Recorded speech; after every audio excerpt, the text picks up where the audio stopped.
गए हैं।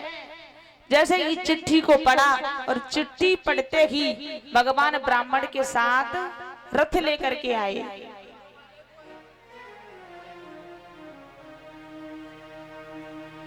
और जब जैसे ही कुंदनपुर में वापस आए और ब्राह्मण देव से कह दिया कि जाओ रुक्मणी से कह देना कि हम मैया भवानी के मंदिर के पीछे छुपे हैं, आ जाना। श्री सुखदेव जी कहने लगे राजन, जैसे कि ब्राह्मण देव लौट करके रुक्मणी के पास आए और रुक्मणी से कहा, रुक्मणी आप जाना चाहती हो तो चली जाओ, मैया भवानी के मंदिर के पीछे श्याम सुंदर रथ को लेकर के खड़े हुए हैं।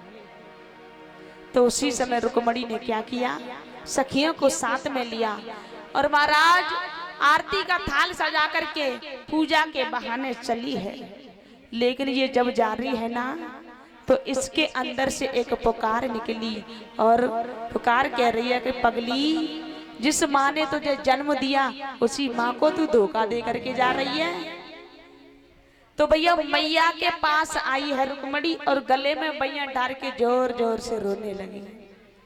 मैया कहने लगी, बेटी तुम रो क्यों रही है, शादी तो अभी तेरी तीसरे दिन बाद होगी, लेकिन तूने रोना आज से ही शुरू क्यों कर दिया। लेकिन मैया को क्या पता कि लली अभी बेटी अभी से जा रही है। और भैया मैया ने चुप कर दिया। मैया रुक्मणी अपनी सखियों को साथ लेकर के गई हैं माता भवानी के मंदिर में। जब रुक्मणी अंदर पहुंची और अंदर जाकर के पूजा करने लगी, जब तक वो पूजा करके बाहर निकली तब तक भगवान ने रथ को मंदिर के पीछे से लाकर सामने खड़ा कर दिया।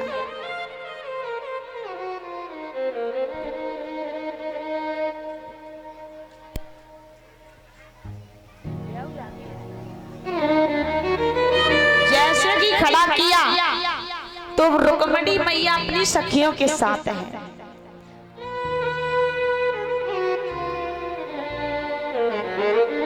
तो अब भगवान सोच रहे हैं कि सभी सुंदर हैं, लेकिन इसमें रुक्मणी कौन सी है मुझे कैसे पता चलेगा। तब तक एक सखी बोली कि आप कौन हो। ध्यान दे मैया, सखी ने पूछा भगवान से कि आप कौन हो। बोले हम द्वारिकाधीश। बोले अच्छा। बोले आप ये बताइए रहते कहाँ हो। सखी ने पूछा कि आप कहाँ रहते हो। भगवान ने कहा मैं तो हर जगह रहता हूँ, कण कण में रहता हूँ। तब तक एक सखी बोली बहना जी तो बना बनाओ सिर्री है। क्यों? क्योंकि इससे पूछा कि कहाँ रहते हो तो बता रहा है कि सब जगह रहता हूँ। तीसरी कहने लगी अच्छा छोड़ो ये बताओ कि आपके जो कमर में है वो क्या है। बोले ये है मुरली। बोले बजा सकते हो। बोले ना। बोले क्यों? क्योंकि आज जो हमने बजाई बसुरिया और चारों तरफ खड़े दुश्मन तोड़ देंगे हमारी, इसलिए हम बजाने वाले नहीं हैं। बोले ठीक है दिखा सकते हो। बोले हाँ क्यों नहीं।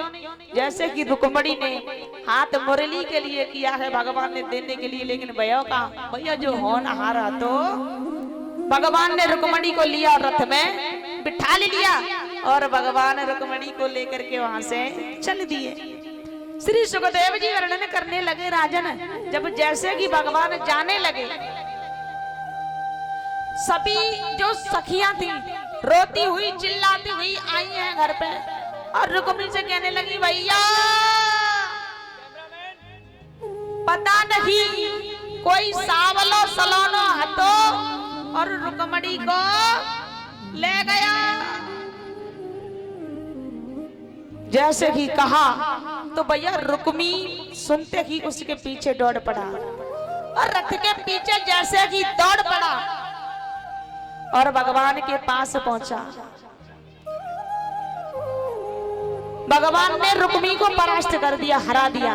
उसके बाद पता चला शिशुपाल को, शिशुपाल भी चला है युद्ध करने के लिए और भगवान से कहने लगा अरे माखन चोर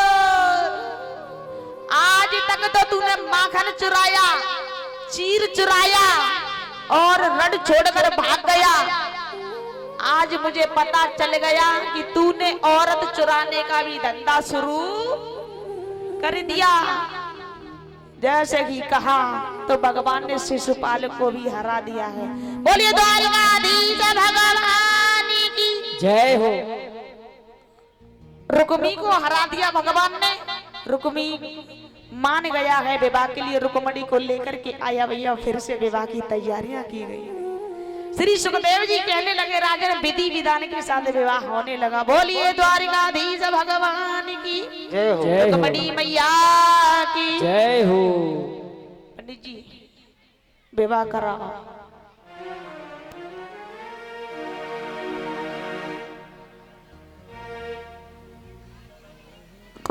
माइक ले लो पंडित जी, माइक भैया सेंड वाले माइक दे दो पंडित जी को।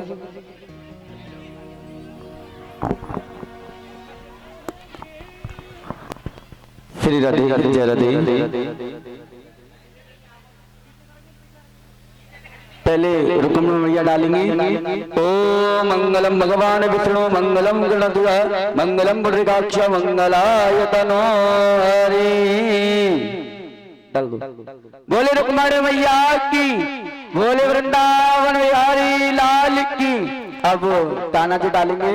ओम वक्रतुंड महाकाय सूर्यकोटि समप्रभा निर्विघ्नं कुरु मे देव सर्वकार्येषु सर्वदा। बोले बांके बिहारी लाल की। बोलिए द्वारकाधीश भगवान की। एक बात है मैया, तुम्हें कहूँगा खुशी ना है कि कहू को भाई कहू को विवाह होए। अगर खुशी है तो कम से कम ताली तो बजा दो। बोलिए द्वारकाधीश भगवान की जय हो। परीक्षित महाराज खड़े हो जाएं। तो सबसे पहले परीक्षित महाराज कन्यादान करेंगे। उसके बाद सभी मैयाएं एक एक करके और सभी बुजुर्ग एक एक करके करती जाएंगे। और मीडिया वाले आओ इधर से, आप इधर आ जाओ। जितने मीडिया वाले सामने बैठे हैं वो इधर आ जाओ। राधे परीक्षित जी